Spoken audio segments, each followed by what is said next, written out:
Hello, welcome back for more environmental science. This is Unit 4, Part B, and in this unit we're going to be talking about forest and rangelands and a couple of minor topics related to land use. So let's get started. We'll start with forestry.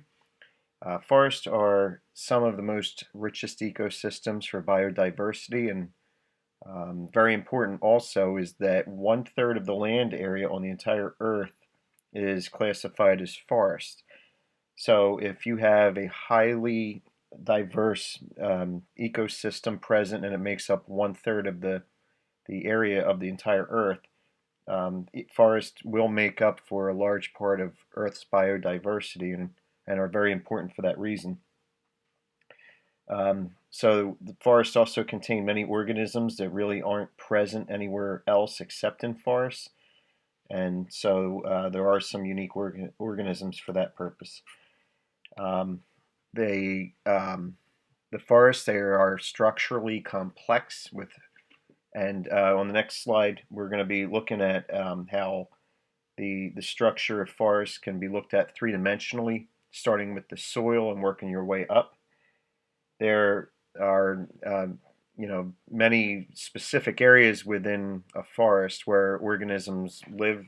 For example, there's bugs and that only live in the bark of certain trees that are found in forests, so that makes them kind of unique. There's funguses that feed only on dead trees that have fallen in forests, and so there's some really unique organisms that live in there. Um, the plant diversity, it does lead to an overall organism diversity, which means that if you have any kind of ecosystem where there's a large diversity in the amount of plants, you're going to get a large diversity in the number of animals that live there. And biodiversity is always a very important topic in environmental science. There's a point here about a carbon sink. If you remember, a sink is where something can be stored and kind of kept for a long time. So the trees and all of the plant life that lives in forests are made up of a lot of carbon atoms that, if weren't there, would exist in the atmosphere as carbon dioxide, which of course would have an effect on global warming and the greenhouse effect. So forests are often referred to as a carbon sink because the plant life is tying up all that carbon. Uh, Forests also affect the local climate, and if you're in a forest as compared to a more urbanized area, a forest is always going to feel cooler. There's a lot of shade, a lot of the incident sunlight that's hitting the planet is being used by plants in photosynthesis. So, in terms of comfort, and not just comfort, but keeping the earth a little bit cooler, the forests have a great role in that. Um, Forests, if they're going to reduce erosion too. All the plants that live there, they have root systems which are intertwined, and anytime you have plants living in the soil, that will reduce the amount of soil that gets eroded or washed away.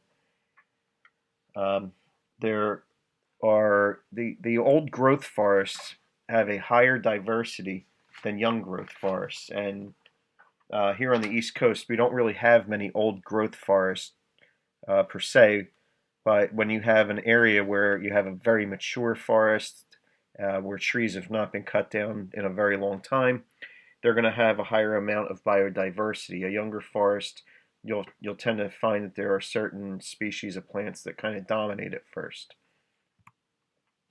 Here's what we mean by a three-dimensional structure.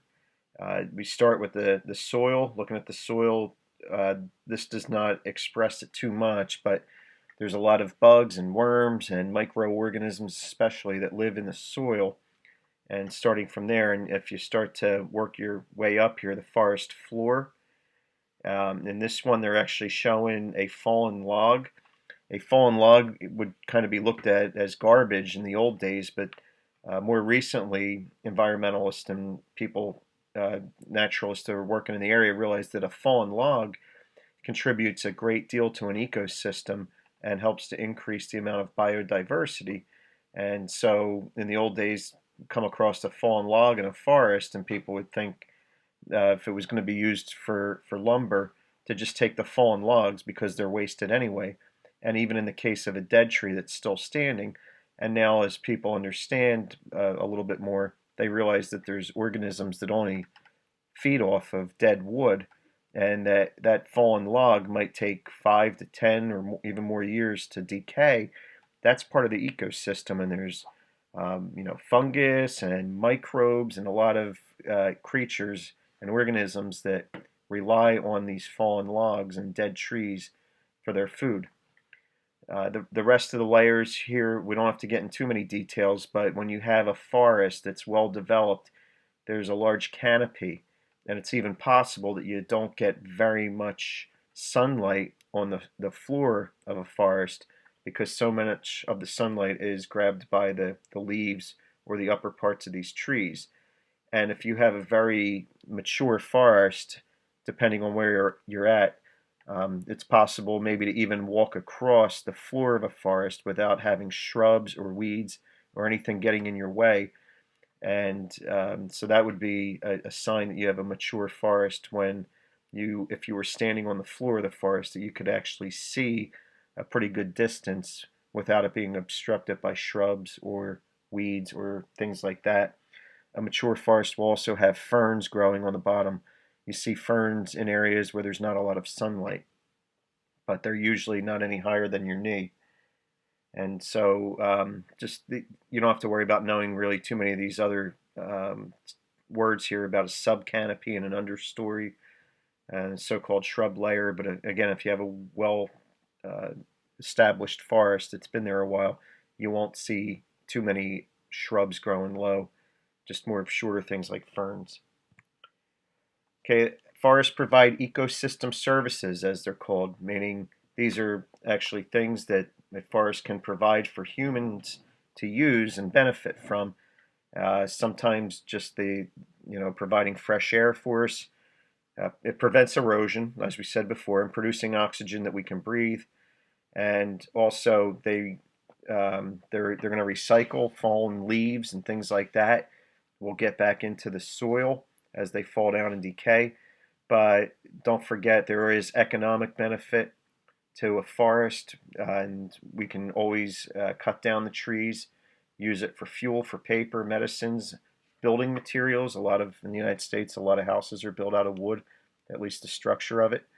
And here in the image, there's some more details here about different things that we use for forests for that we benefit. There's one here where you see the hiker walking through, and it says provides health and recreation activities, and we can't overlook that. It slows the runoff, which prevents flooding, meaning if this were a paved area, all the rainwater would just run off the side of a paved area. But on a forest, a lot of it's going to be absorbed by the soil. And as we said, the roots will prevent erosion. Organic materials return to the soil, as we said before. And the water that filters through here, that's going to be purified in the process. Trees produce oxygen.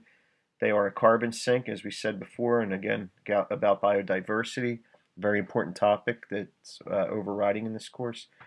And also, you're showing the truck carrying lumber out of there, and we would not be where we are as a nation right now without the amount of forestry and the lumber and timber industry that goes along with it. So an alternative to forestry is tree plantations, and these would be something that's planted by a company for economic reasons, as opposed to going into a forest and chopping down trees. These tree plantations are planted as a way to make forest, taking trees and turning them into an economic benefit without taking from the forest, the natural forest. So a plantation of any kind is usually something of one species. So a tree plantation is a managed tree farm of just one type of tree. That could be done for a purpose of paper, lumber, the other economic products that we get out of trees. The plantations make up less than 4% of our land base, but they provide more than a third of the global roundwood. Roundwood is just a type of economic use for wood. It's something like the trunk of a tree, which might not be cut into square pieces, but just an economic benefit of the of wood. One benefit to these tree plantations is that they're more productive than, say, a natural forest. And the loblolly pine, which is something you've probably never heard of, but that is the most economically important commercial tree.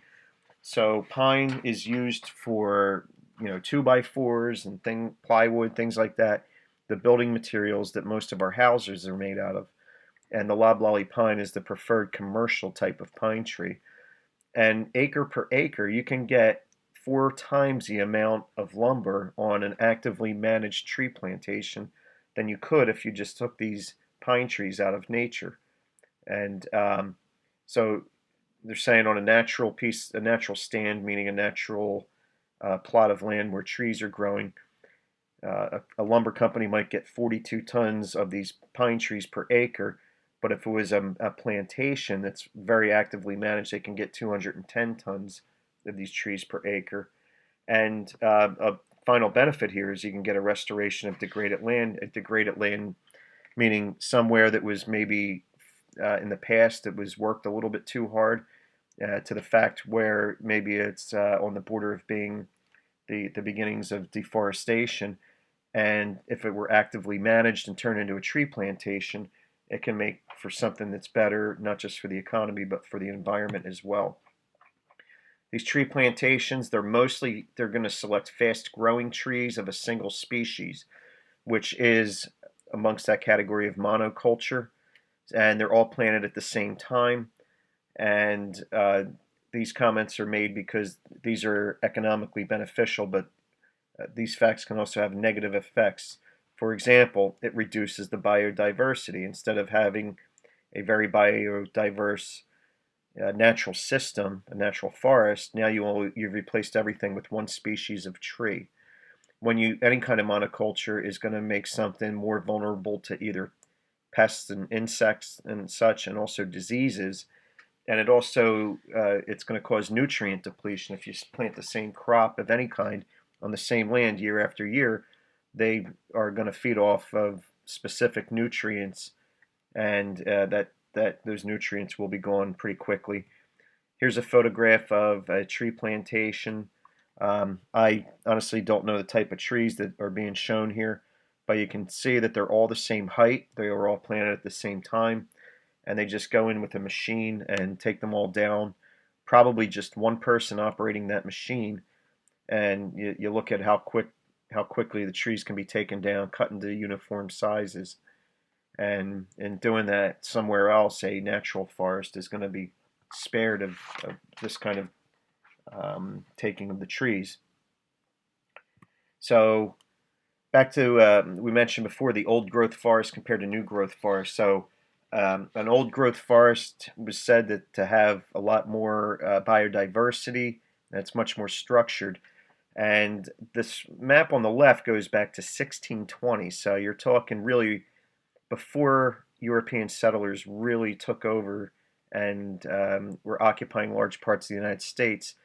Pretty much the eastern half of the entire country was old growth forest. The reason for the kind of the gaps here over here is because this part of the nation doesn't get as much precipitation, meaning rain, as does the eastern part of the country. And you can see how it kind of reaches in here like fingers, and that would be lands along rivers and streams and such. And that's why the old forests are kind of here in that kind of pattern. And then the Pacific Northwest and Northern California, there were a lot of old growth forests there. When Europeans got here, lumber was more of a commodity in Europe because of the limited land area and large population. They thought the amount of lumber was just endless, and they acted that way as well. And they just cut down every tree that was near them that was economically feasible. If it wasn't used for lumber to create the homes and whatever else, a lot of it was exported back to Europe. But they would use it for firewood. In the days before gasoline and heating oil, this is how they heated their homes. And every forest was looked at as an economic opportunity here. And if you look at this map today, it's the area of primary uncut forest out west. That's pretty much all we have left. And despite the fact that originally it was pretty much an eastern half of the country thing, there's very few areas in the East anymore where that exists. So um, forest fires and forest management.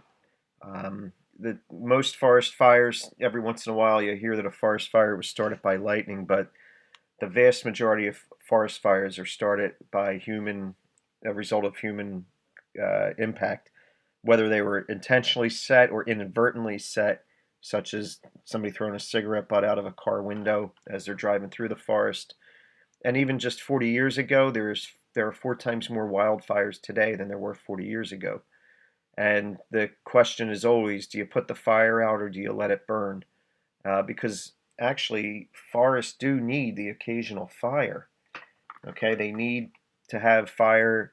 It actually is a good thing for the forest, and the ecosystems depend on fire. For one thing, seed germination. So an example that would be a pine cone. Some pine cones open up while they're on the tree, and the seeds are able, once the pine cone lands on the ground, to come out. But there's certain species of pine trees where if you were to look at the mature pine cone, it's sealed shut, and it relies on a fire to heat up that pine cone, and then it'll actually kind of pop open, and then the seeds can come out. Areas of grassland without an occasional forest fire, other types of weeds would invade and take over that area.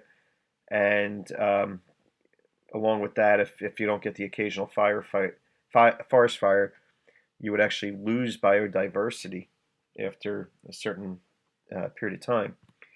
So to manage forest fires, one issue is the wild-urban interface, and people like to live surrounded by nature, and so you get something like in this picture where you can see a 3-story residential building, whether that's apartments or just a really nice house, but they're built overlooking the forest, and now the forest is on fire, just something that normally happens, and obviously this residence is in jeopardy right now of burning down, and every year, and they start up sometime in the spring. The wildfires just start to happen out west, and they're definitely more susceptible than the East Coast. So one way to manage it is, to use your brains when you have these housing developments. How can they be planned so that you minimize these types of interfaces, but also the controlled burns. So if there's an area where there's a lot of undergrowth, maybe a lot of dead leaves laying on the forest floor, they realize that that's potential fuel. They'll have a controlled burn. That would be obviously planned. Maybe the weather forecast is calling for rain in the next few days, so you get out there ahead of time and do these controlled burns with a lot of firefighters on hand just in case things get out of control. But also if there's a high humidity in the air, that's when they want to do these controlled burns so they don't get out of control. Other comments about forest management. We do definitely need wood for lumber and paper and economic reasons. There's over 150,000 people whose livelihoods depend on the timber industry in the Pacific Northwest. The growth of our economy and the building of new houses is one of the most important indicators of a healthy economy. And there was actually fear of a timber famine that spurred forest protection. And there are national forests in the nation, and these are public lands, and they are not designed to eliminate forestry. They're actually there to manage forestry, to make sure that trees will grow, that we can produce timber for our economy, but also to control it so that companies don't just go and cut down every tree that they can see and kind of ruin that ecosystem. They also want to make sure that we protect watersheds and ensure that we will also have wood for the future. 191 million acres, that's 8% of the U.S. land, which is a very big amount of land, is right now as national forest. And here is a map that shows where the national forests are. So to us in New Jersey, we might not be too familiar. About the closest one that's of any significance is along the West Virginia border. There's a pretty substantial national forest there, and you have the Appalachian Mountains running here. So these are very mountainy regions. But if you go out west and look at western Montana, Idaho, and definitely into the Pacific Northwest, Washington, Oregon, and Northern California, you're starting to see these huge amounts of land that are right now managed by the federal government, by the Forestry Service, so that they can control how wood is taken from the forest. And when you look at this, look at the size of New Jersey compared to the size of these protected lands.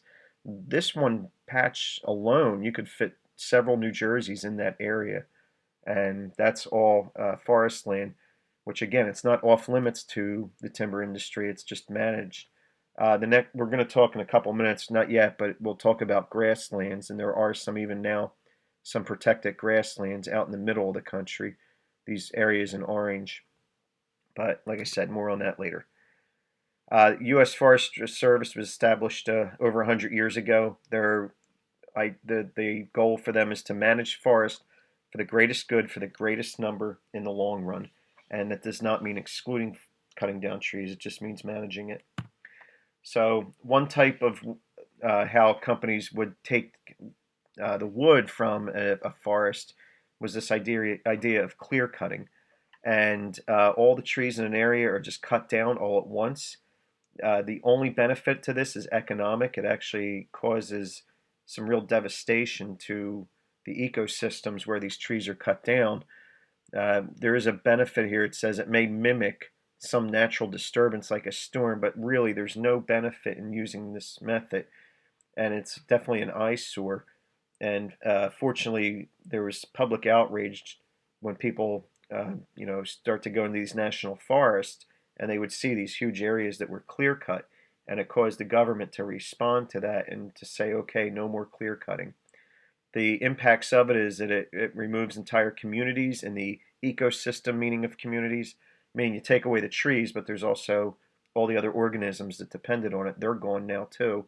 It leads to soil erosion as there's nothing protecting the soil now, and it leads to water pollution. So here's some ideas about various methods to harvest the timber. On the left here, taking the same patch of forest, on the left they're showing clear cutting. After the company is done clear cutting, then you start to get a bunch of little trees growing all at once. There's another idea about the seed tree or shelter wood systems where maybe out of every 10 trees you only take 9 of them, and it'll leave one tree that will provide a little bit of protection to the soil and so on. Environmentally, the best method is what's called the selection system.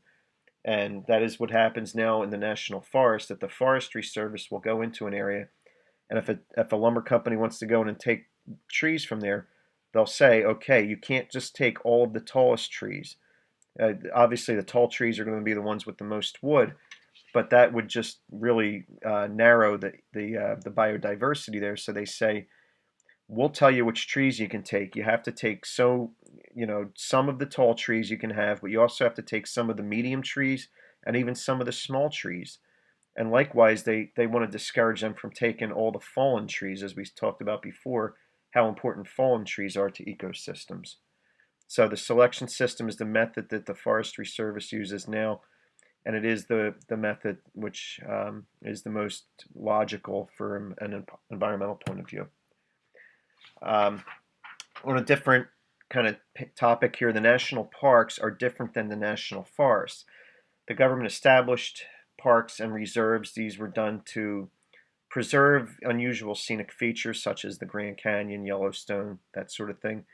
They do offer recreational value, hiking, but also fishing. Even hunting is allowed in most of the national parks, and that's something that the government allows as to manage populations of animals. They generate revenue from ecotourism. This is good for the economy, and some of that money is actually used and put back into the national parks to manage them. And it preserves biodiversity. Here's that word again, biodiversity. If you're allowing a natural area to live on its own, you're going to, instead of chopping down trees and developing it, you're going to keep that biodiversity. Two different categories, National Wildlife Refuge and a National Wilderness Area. So the National Wildlife Refuge, this was started by Theodore Roosevelt when he was president famous story of the teddy bear. He was out hunting in one of these areas, and he spared the life of a bear, and they named the teddy bear after Theodore Roosevelt. And he was a real nature lover, and hunting was part of his idea of recreation. National Wildlife Refuge is 151 million acres in 550 different areas, and it's administered by the U.S. Fish and Wildlife Service. So this is a completely different part of the government than, say, the Forestry Service or the Department of Interiors, who would manage, say, the national parks. So they have much different policies and different goals for these pieces of land too. National Wildlife Refuge will allow for hunting, fishing, and birding. Birding, just looking at birds and observing wildlife in general. Photography and education. The hunting and fishing is allowed on a refuge because it's the way that the government manages. If a deer population gets too large, then they can actually start to squeeze out other species of animals like ground birds and things like that. So the government is allowing hunting as far as managing these areas. A wilderness area is off limits to development. It's pretty much for hiking, studying nature, other low impact recreation. Certain areas are even excluded to the public, and this makes up 109 million acres in our country. A land trust is a local or regional organization, not really the federal government, that purchased land and protect it. The Nature Conservancy is a nonprofit, and they are the largest land trust in the world. And they own 1.7 million acres, and they also manage, meaning protecting for other organizations, another 10 million acres. There's also thousands of volunteer groups that look at land. The last thing here, these biosphere reserves, these are associated with the United Nations, and these are lands, especially in nations that are poor, but might have a unique natural asset that really a poor government is not going to have the resources to protect it. And the UN can give it a designation of a biosphere reserve. And again, they don't exclude development, but they're going to make it more of an active management. So what they do is the core area. This is where the biodiversity is going to be preserved, and that's going to be the feature that needs protection. But then they create a buffer zone where they're going to say, okay, it's not that we're going to exclude people, but we're going to limit the development. We're going to allow things like research structures, education, tourism, maybe. And then on the very edge, the outermost, that's a transitional area. They'll allow farming if it's as long as it's sustainable. Human settlements means people living there, and kind of to protect it, but not to exclude people. Okay, that's enough of the forest. We're going to look at rangelands now. And again, to us in New Jersey, it's a little bit foreign to us. But if you look in this picture, this is a natural looking landscape. But what you don't see is trees. And there's a big part of the middle of our country where trees really are few and far between because they do not receive as much precipitation or rain as we do on the East Coast. And these have been they're called rangelands, and they actually make for a very good place for animals to graze. But if animals can graze, they can also overgraze. So you're talking about livestock, and overgrazing is when you have too many animals that are eating not enough plants, and this is going to make the regrowth of plants. It's going to really stunt the growth of these plants. So you see the sequence here. When a plant is eaten, the energy for a plant to grow comes from the energy stored in the roots, and it's at the expense of the roots. So when an animal comes along and eats the leaves or the grass of a plant, the plant will survive and it will regrow because the roots are alive, but the roots themselves will suffer. So the idea from a plant's point of view is we're going to sacrifice the roots a little bit to get the leaves out there so we can get some photosynthesis going again. If the root dieback occurs, that actually makes the soil more porous, and the soil cannot retain water as well. It actually affects the texture of the soil. Here's where the problem is. If animals are allowed to graze on that land before the roots recover, then the land is considered overgrazed. And overgrazing can reduce root growth by 90%. This leads to more porous soil. You get an increased erosion of the soil, and then invasive species like weeds can actually take over. And they're saying 70% of the world's rangeland is degraded. That's the entire world. And the cost of this is $23.3 billion a year. How you prevent this is if you have animals grazing on a piece of land and they go through and they eat the grass and they cut it down a little bit, you have to let the grass regrow. But when it looks like it's healthy, you got to remember the roots need time to heal also. So after the leaves regrow, you have to, and you can't really see any difference, but you have to wait for the root system to recover as well. And if you don't allow the roots to recover, that is called overgrazing. So the effects of overgrazing here, it's blaming a cow. That would probably be the animal most likely to lead to this. Overgrazing, because the soil loses its porosity, it's going to start to become more compact, and it damages the structure of the soil. When that happens, the water cannot infiltrate into the soil as much. You do not get as much air into the soil, and invasive species can gain a foothold. Remember, those are weeds, and they can outcompete the native in the altered environment. And the ultimate result here is you get a decrease the grass growth and the survival. Overgrazing also removes native grasses. It can actually expose the topsoil, and then you get erosion. And the erosion will also cause a decrease in grass growth and survival. So then you get this cycle. And what eventually happens is that the soil is degraded and the grassland ecosystem is harmed beyond repair. The worst case scenario is deforestation, and this is the changing of rangeland or cropland into desert-like land. And this will, again, there's that word, it will reduce biodiversity, can actually worsen climate change because now instead of that carbon sink of plant growth, you're going to have more carbon dioxide. All the ecosystem services we talked about before are going to be gone. Caused by overgrazing, the erosion, drought, and overuse of nutrients and water. The plants will all die, soil dries out, and the topsoil gets blown away and seeds cannot germinate. So if the plants die and the soil dries out, you start to get the topsoil blown away. The most famous example of this is the Dust Bowl during the Depression, and perhaps even a cause of at least the Depression for many agricultural communities. It's associated sort of out northern Texas, Oklahoma, and parts of Kansas and in that area. So in the late 1800s and early 1900s, farmers and ranchers, they grew wheat, and because wheat did well in this type of environment. And also cattle, they allowed their animals to graze and eat that. When the cattle grazed, they removed the native grasses. And then in the 1930s, that's when the Dust Bowl was created. The drought that was occurring and an erosion called these black blizzards of sand. This is a very crazy looking photograph here. Look how small the houses are compared to this dust storm. Thousands of farmers left their land. They just moved to other areas, and they relied on the government, really just handouts from the government to survive.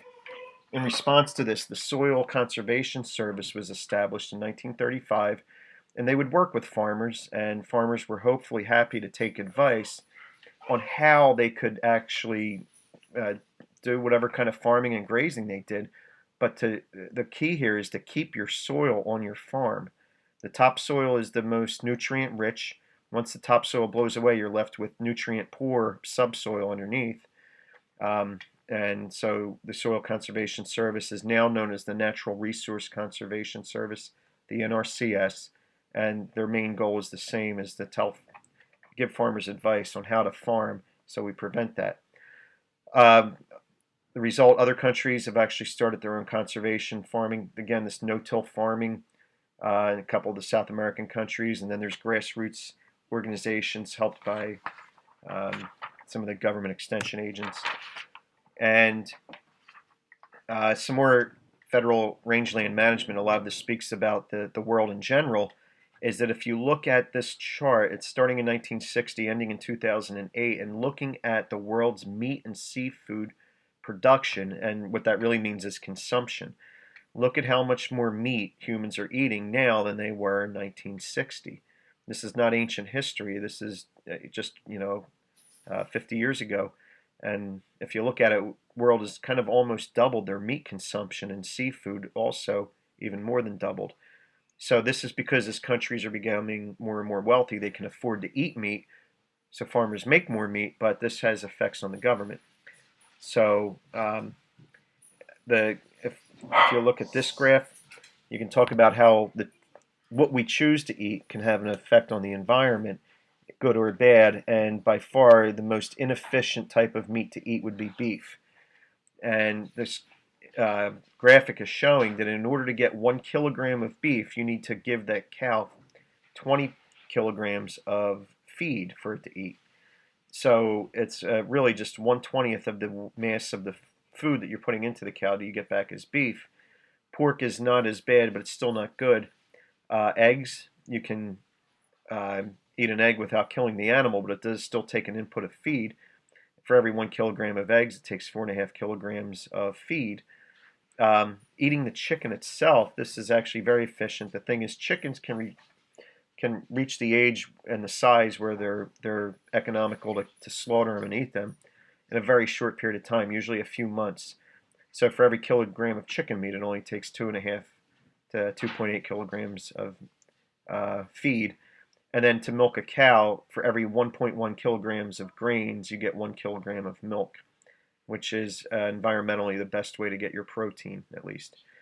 So eating meat it's less energy efficient. If you had just eaten these crops, you would have gotten more protein from it.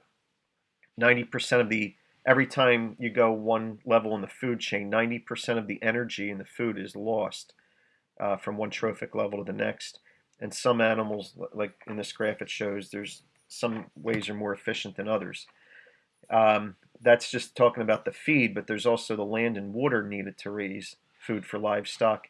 Eggs and chicken require the least, but beef is the most. So this is saying that for to get 1 kilogram of protein in beef, you need 245 square meters of land, whereas other areas are going to be more. It's going to require less land. That land is needed to raise the food to feed it, and also for the water.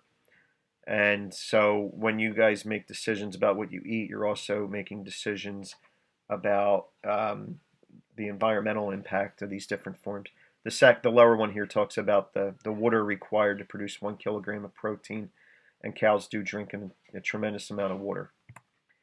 Feedlot agriculture, this is more of an industrial system to produce animals, and people will throw their arms up when they hear about such factory farms.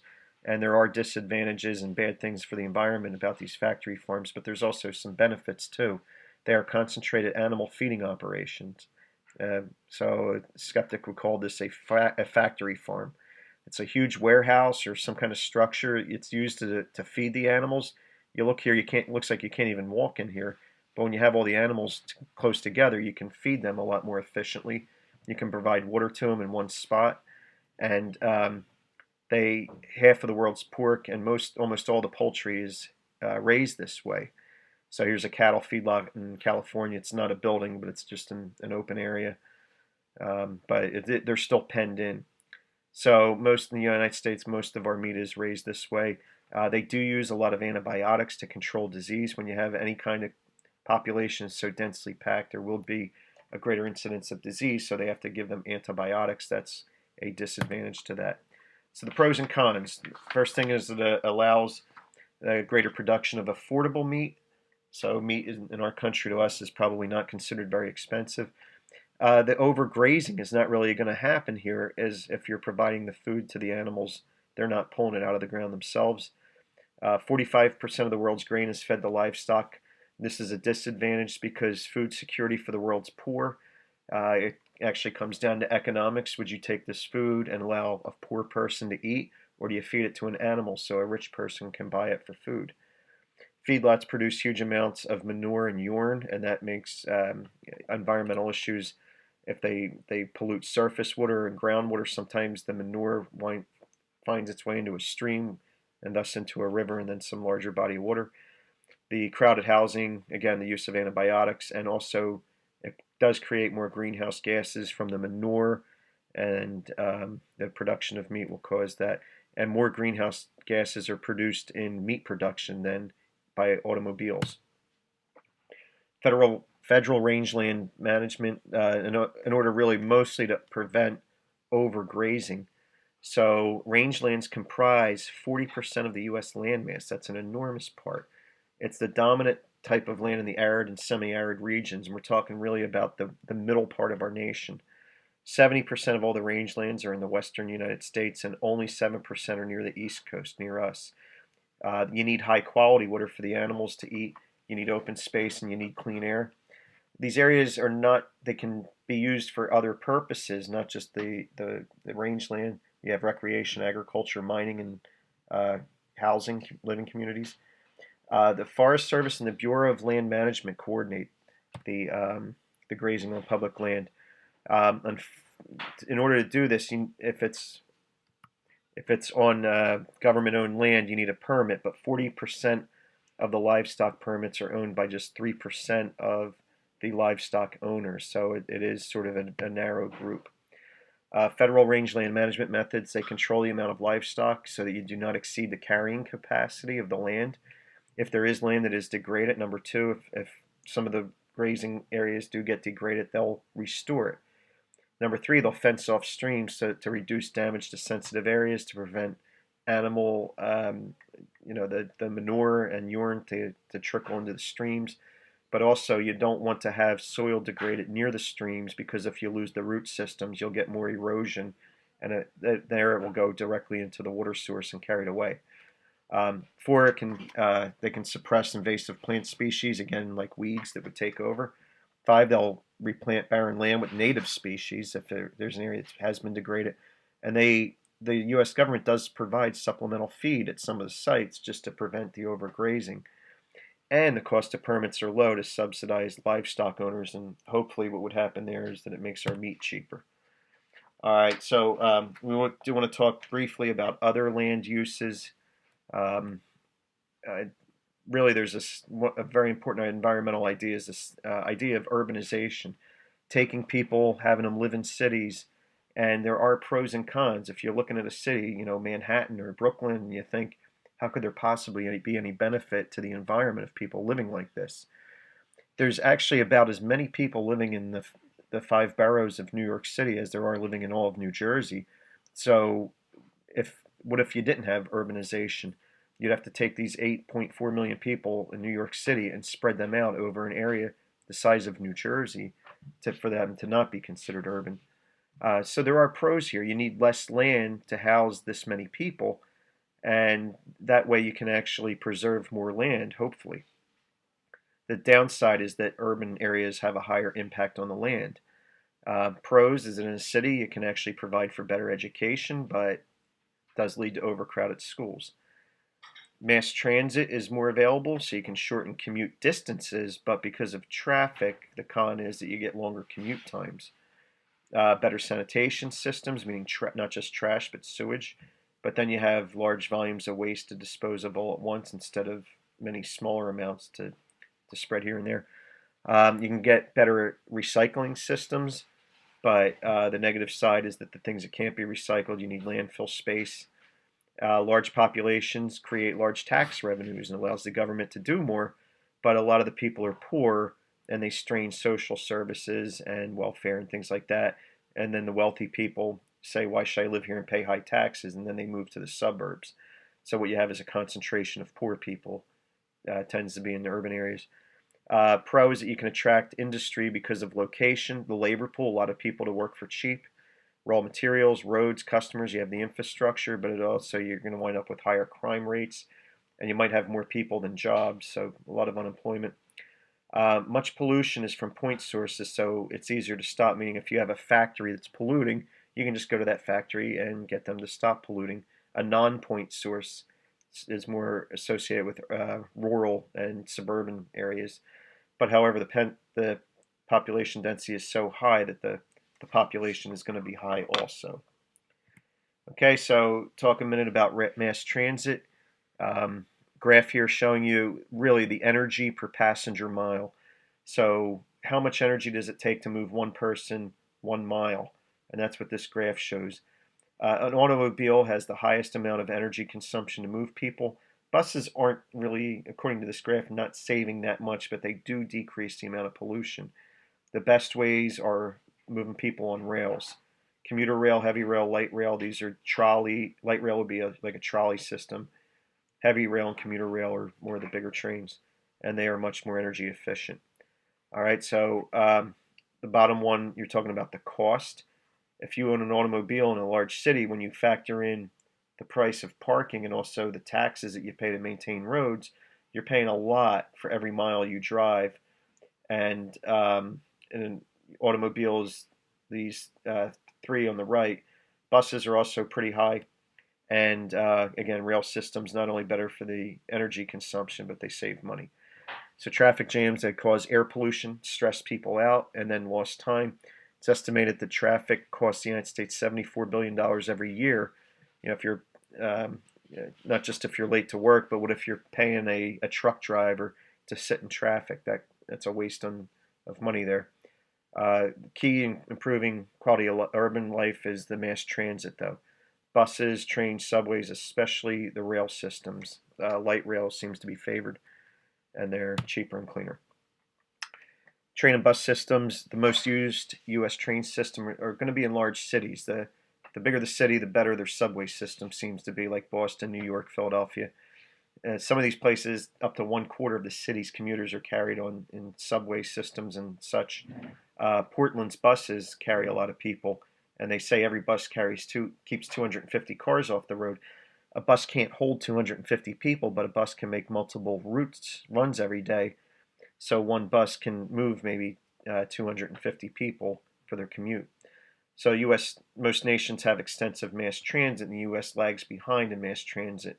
And why is that? The United States is not as urban as, say, many European cities. We have a lower population density, and gas is cheap in our nation. We don't tax it as much as other nations. Congress, high-speed rail kind of comes up, but it doesn't ever seem to get very far.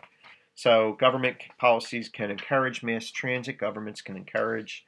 They can actually make fuel more expensive, which is how they do it in Europe, where gas can be anywhere from $8 to $10 a gallon, whereas in the United States it's much cheaper. They can tax inefficient modes of transport like driving cars. They reward. United States does have these carpool lanes and park and ride lots, so to reward carpoolers, encourage bicycle use and bus ridership, and charging trucks for the damage they do to roads generally through higher taxes. Okay, and green building bring benefits. This is off the topic of transportation, but green building uses buildings in this country use 40% of the energy and 70% of the electricity. We're talking about not the houses, but a green building uses technology approaches to minimize the footprint that they have ecologically. They are made from sustainable materials. They limit energy and water use, such as no flush urinals and low flush toilets. They control their pollution, recycle waste, and things like that. And then there's this leadership in energy and environmental design certification program called LEED certification. New or existing buildings can be granted a silver or gold or platinum status based on their energy conservation, and that gives that building bragging rights that they can advertise that and sell it to their potential tenants. Last, we want to talk about suburban sprawl. The word sprawl means the spread of low-density urban or suburban development outward from an urban area. So people that live in cities, generally, a lot of them have the goal of moving out of the city where they can have their own yard. Maybe live in a single-family house as compared to an apartment building. Each person is going to take up a bigger amount of space than they would in a city, and the physical spread exceeds the population growth, which means population might be going up by 2 or 3%, but the land area occupied by humans is going up by 10% or something like that. Las Vegas is the typical example. This is 1984, this picture on the left. And if you look at that aerial image, you can see where the population is. And then 2009, which is really not that much time elapsed, and look at how much the city has sprawled out. Las Vegas, they're having a major problem with providing drinking water just for all these people. Okay, and that's it. And you're now ready to take the Unit 4 Part B quiz, and I wish you good luck, and I will see you later. Goodbye.